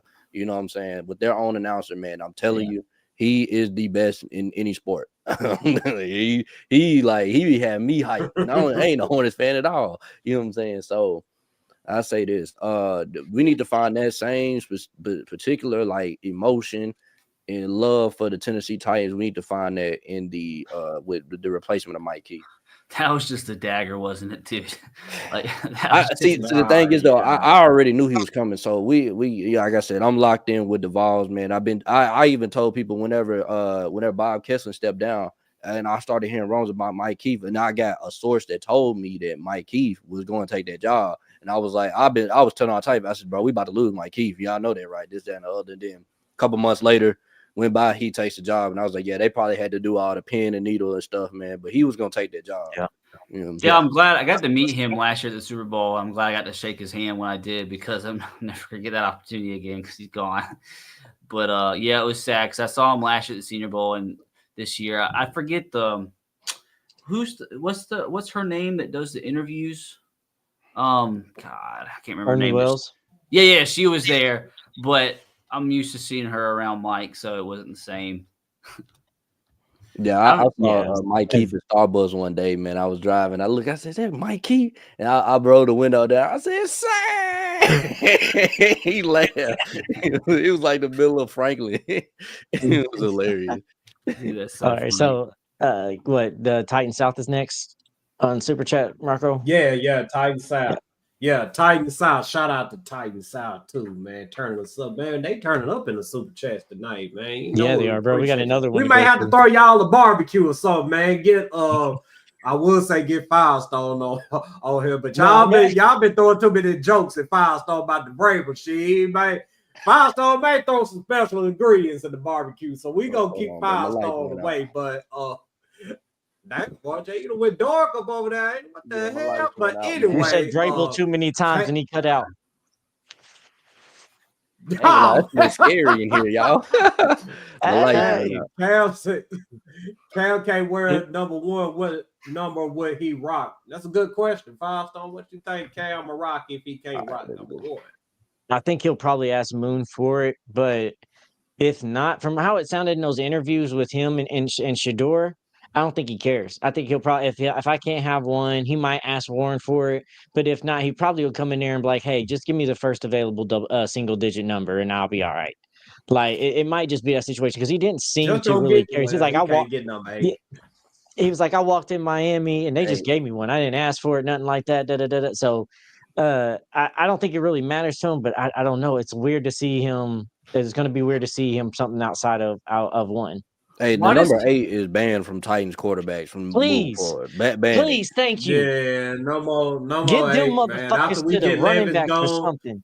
Why does he feel like a guy that would wear 0?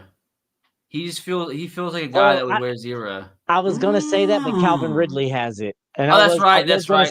Yeah, that's right. Because he does look like he would take 0. So yeah, I don't know how 0 would look on the quarterback though. There's nobody that it would be the first in NFL history. Oh, it would. Yeah, it would. Yeah. Okay. And then what? So do you guys think Simmons is going to stay? Shout out to Alex too, man, turning us up tonight with the Trump. Let me stop. But do you think Simmons is staying?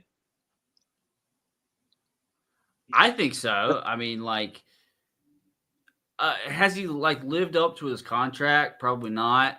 But again, you just can't keep trading away your best players. I mean, he's our best defensive player. You can't just keep. We've done that too much. Like we've been trading away too much of our talent. Like you just can't. Like we can't afford. He's a leader. Like you just can't afford to get rid of him. Like it would take me personally. Like I mean, if somebody offered a first round pick and maybe something a little bit more, maybe, but I don't think that's gonna happen. Man, can we give Cam Ward number 7? Man, that'd be hard. Bro. Yeah, I would like that. I just know that the last I've heard from everything, but he wasn't happy. He still wasn't happy, even after, because they was like hoping maybe the ram firing happened, and he was pretty pissed about that, extremely pissed. So they were kind of hoping he'll leave, go to vacation, come back, maybe it'll settle, but it don't seem like too much has changed. He's still kind of pissed off about it. Now, whether that lingers over once free agency comes, you ask for a trade, if you actually get a trade, I don't know, but he's definitely not happy, and it doesn't help the fact that you've seen all of your friends get traded away and go to teams that competed in the playoffs and had a chance to go to the Super Bowl. The GM that drafted you is gone. The coach that drafted you is gone. The GM that gave you your big contract is gone as well. It starts to get harder and harder to see how the grass don't look greener on the other side when all my friends leave to go to other teams and have success. I didn't even know he was that unhappy, to be honest with you. I had no idea. This is news. I mean, I knew he's probably pissed at the Carthon fire, but I didn't know it was like that deep. That kind of changes things a little bit. If he's unhappy, like, you don't want somebody like that unhappy on your team, especially if you can get something good. Right.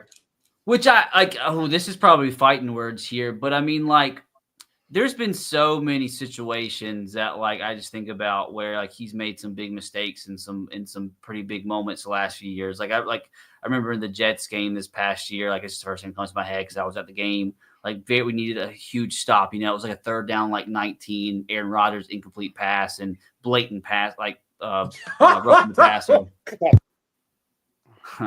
I just saw that. But yeah, I mean, like, I personally want him to stick around because you just can't keep trading away your best players and expect to become a playoff team again. But if he's unhappy, that's a different story. And I've been on the train all offseason too. Like, go ahead and trade him. Before he even got pissed off, I was like, we need to trade him. He ain't lived up to the contract necessarily. We got Sweat in there. We can replace it. And it's just because of the fact that Simmons probably was our biggest trade asset on the team at that point in time. But now you're disgruntled. It kind of takes that trade asset value away where you could have maybe asked for a number one or first round pick for this guy. Now we're maybe talking third or fourth because it's a guy that wants out, and that changes the whole negotiation tactic and everything. But we got another super chat as well. Thank you.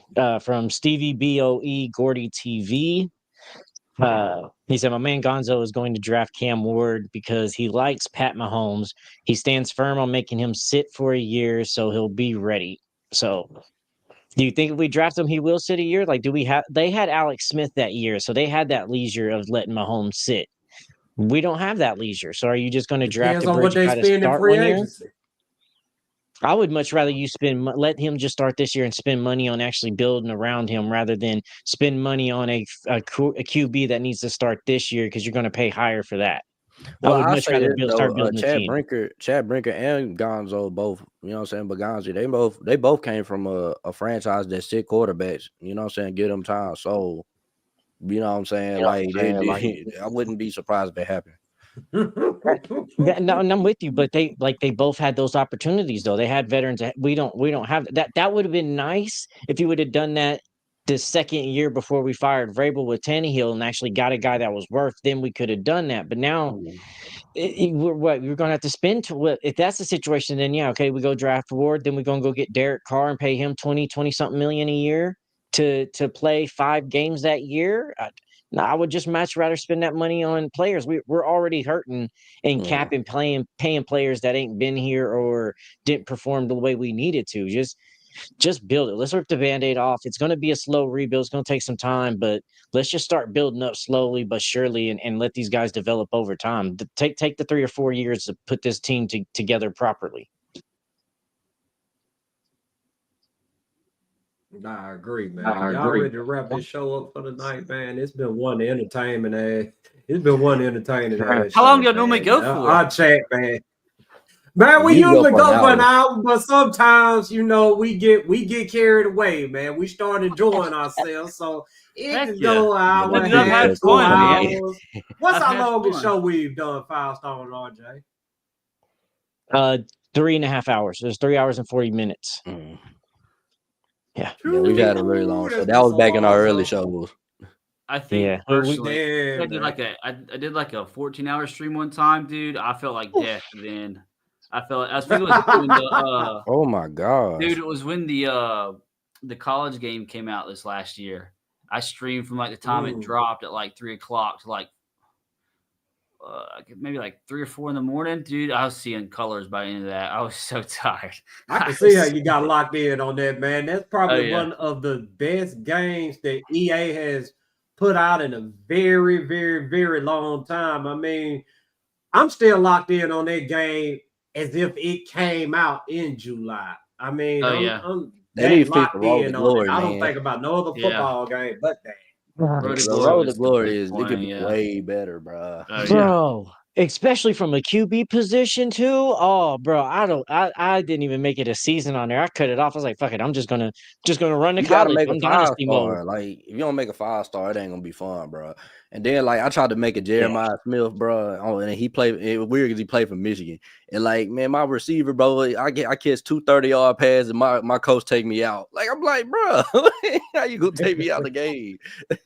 Bro, that should be aggravating. You do good things and then they just pull you like, bro. And like I said, don't go underdog or anything like that. You're gonna get 4 plays in 4 years and you don't be done, bro. I seen dudes getting clowned like your girl. I spent $100 on you to go to college for you to get the reps on a video. That's so funny. So RBT, we know we got college football 26 coming out, man. What are some of the changes you want to see them make in the game? Oh man, like the thing about the game is like the actual like gameplay, like actually playing somebody in the game. That to me is like been like because I've been doing this Madden stuff for so long, man. It was fun to have like a fresh experience. It was head and shoulders above Madden, not even comparable. But like the dynasty mode is kind of like. It doesn't have like the longevity like I thought it would. Like the recruiting aspect is like a big deal when it comes to like playing Dynasty, like on a NCAA game. And it's just like it's so repetitive. Like you press the same buttons every time. Like it's like nothing. It's like not. It just gets old really really fast. There's like a lot of like quirky things that like a person like me that makes the kind of videos I do notice. Like I know I got we got the game like a week early to like kind of go ahead and make videos, like get our videos ready for when the game dropped. And they sent us kind of like this spreadsheet of report bugs and stuff. And like just the way I make videos, like I notice like the littlest things that are messed up that like somebody else might not notice. And I had like individually, I had like wrote down like 100 different bugs that like I noticed, like little things like in dynasty mode, like at the end of the season, if you're like looking at the stat leaders across like college football, like you go and look at like who's leading college football in sacks, and like the top leader has like 3 sacks in the year because for some reason like defensive linemen don't show up. Like it's little like things like that kind of like mess up with like the immersion of things. It's like a lot of like kind of I guess you categorize them as like quality of life things that need to be fixed. I guess a lot of little things like that don't seem like a big deal. But like a lot of little things add up, you know?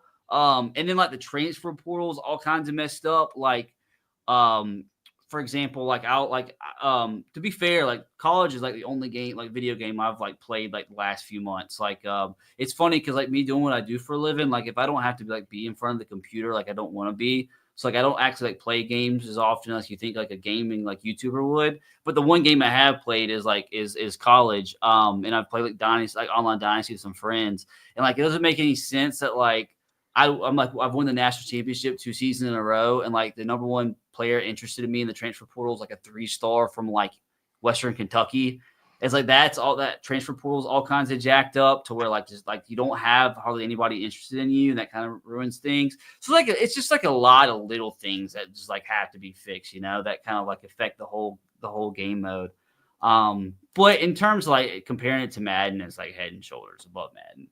I think it's a good start. Like coming out, like it's a good start. It was like in all honesty, like with all the little bugs it had, it was a little underwhelming. Like from like expectations, but I think everybody had like massive expectations because it's been so long. But like with how bad like Madden's been, like, you have to be like happy with what you got, and it's better than Madden. So as long as they kind of like, keep on improving it every year, I think we'll be in a good spot.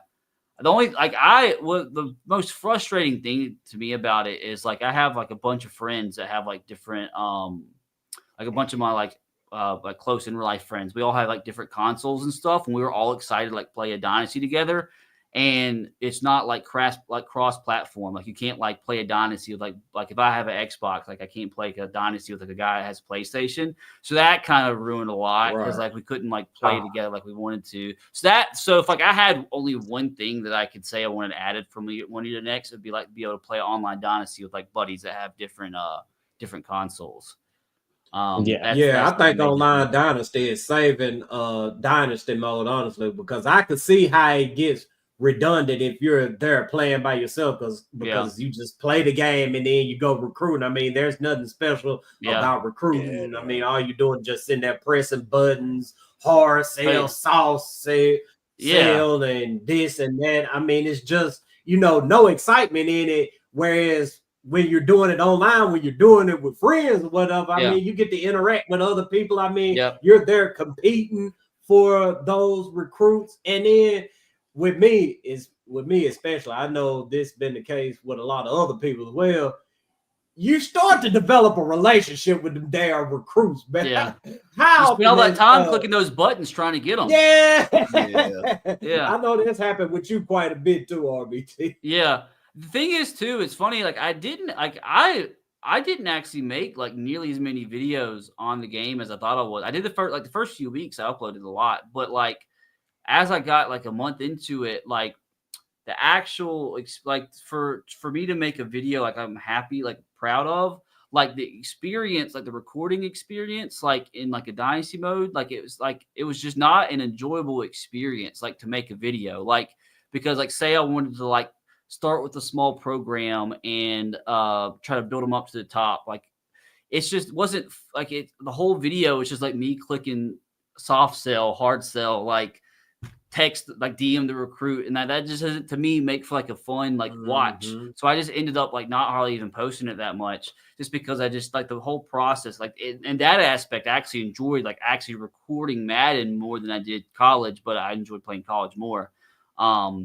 But that was actually kind of disappointing to me because that whole, and like my videos are like very on like the creative side of things, and you weren't able to like, because going into it, I wanted to make these crazy videos where like transferring players to different schools and like seeing how, like, just for example, like how would a Cam Ward do if he like was the quarterback at South Alabama, like could he lead them to like the playoffs, that kind of stuff. And you like aren't able to like change players, like you aren't able to like change their names, like you can't change what schools are on. So like that kind of took a lot of the fun out of it, because I'm like a very like creative person. That's like the only reason I feel like I've got to where I am in my career. Like the one thing I'm good at is like creative, like being creative, and like all that kind of stuff I wanted to do, like I couldn't do on the game, like because I don't know why it's made the way it was. But I just ended up not making nearly as many videos in the game as what I thought I would. But no, it's definitely fun to play. Definitely in terms of like just enjoyment, a billion times better than Madden. But it's they got some things they got to fix, and I think they will.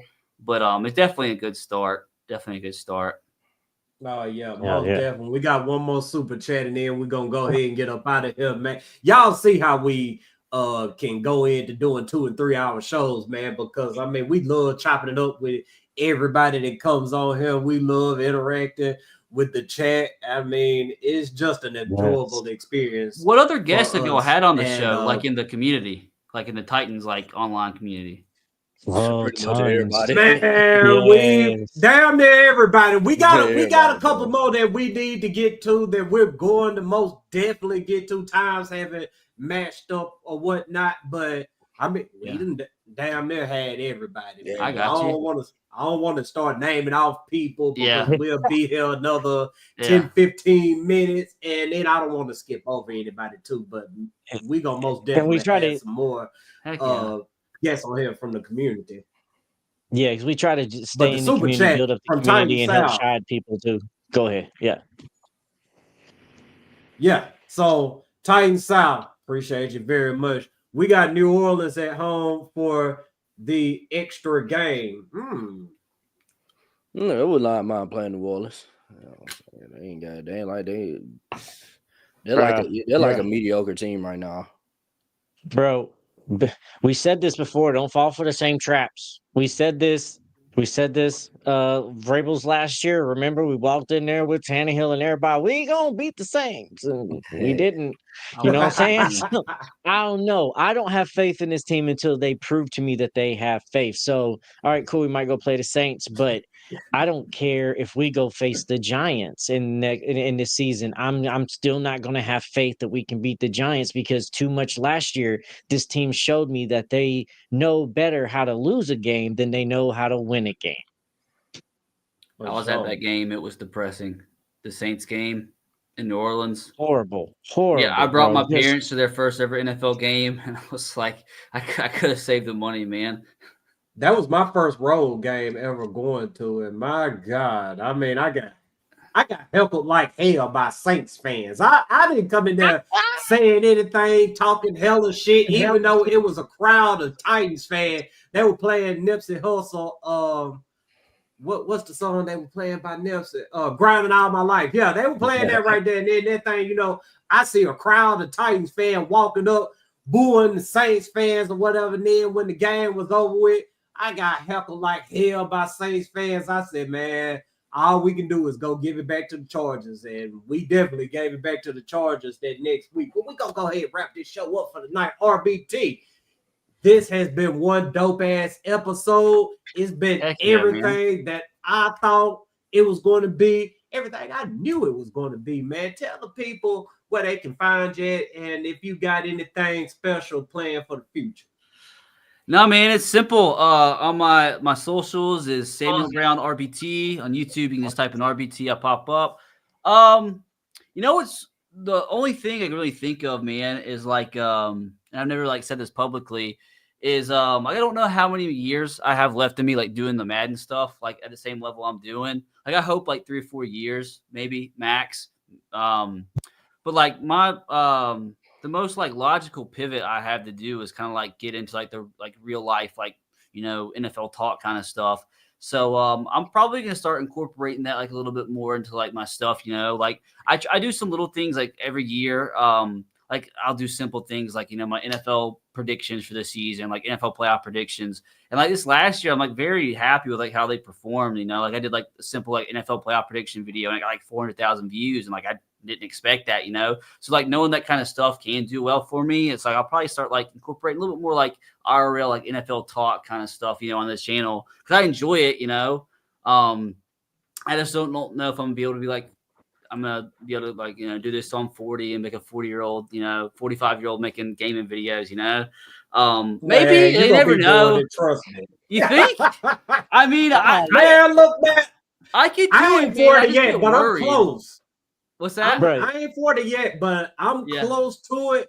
And outside of thinking a little bit more clearly and wanting to stay my ass inside more and away from bars and all that dumb shit. Oh, yeah.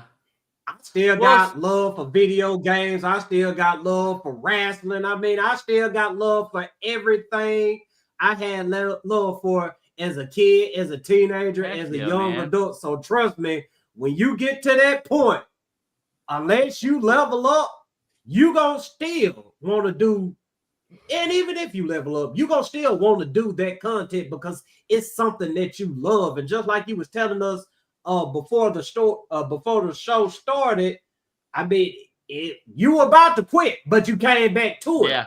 Yeah, because that's you true. wanted to see it through. So, man, I love what you're doing, I want to see you take this shit as far as it can go because it's went pretty damn far. I'm trying, man. Now.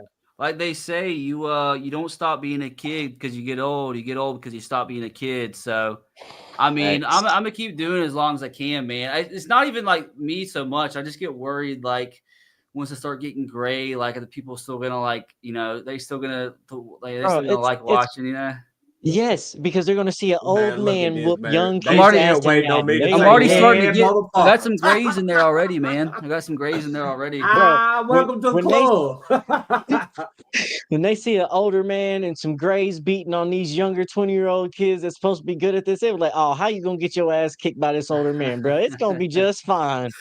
Oh yeah, I hope so, man. I hope so. We'll see though. Yeah. I mean, I feel like I got at least another solid 5 or so years, man. At least doing what at the level I'm doing. So we'll see. I'm gonna keep going. I'm gonna keep take it as far as I can, man. Y'all been my hype, man. So you got me. You gave me an extra few years. Yeah. For sure.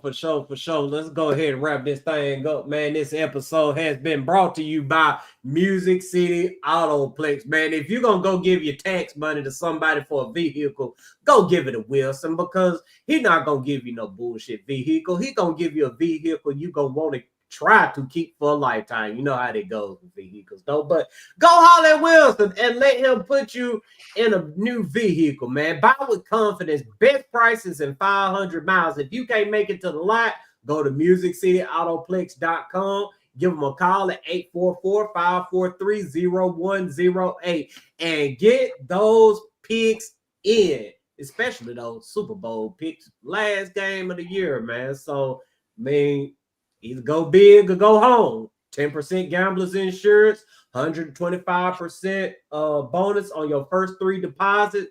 Scan that QR code, lock that pick in, bet US, where the games begin. Hey, fellas, it's been real. Once again, RJ Firestone, y'all got anything y'all want to say before we ride out? Oh no, we good, man. I go ahead and draft Cam Ward, man. Let's get moving, man. You know what I'm saying? Hey, shout out to the 370 plus people watching live tonight. We appreciate y'all's support. All the super chats, those things truly do help us a ton. Watching, sharing, a comment, engaging with us on all social media platforms. It truly helps a lot. So we just want to say thank y'all for tuning in, and man, we're gonna catch y'all on the next one. Oh yeah, Appreciate y'all having me. Absolutely, for sure, man. RBT. We most definitely got to do this again, man. Heck yeah, man. I enjoy talking ball.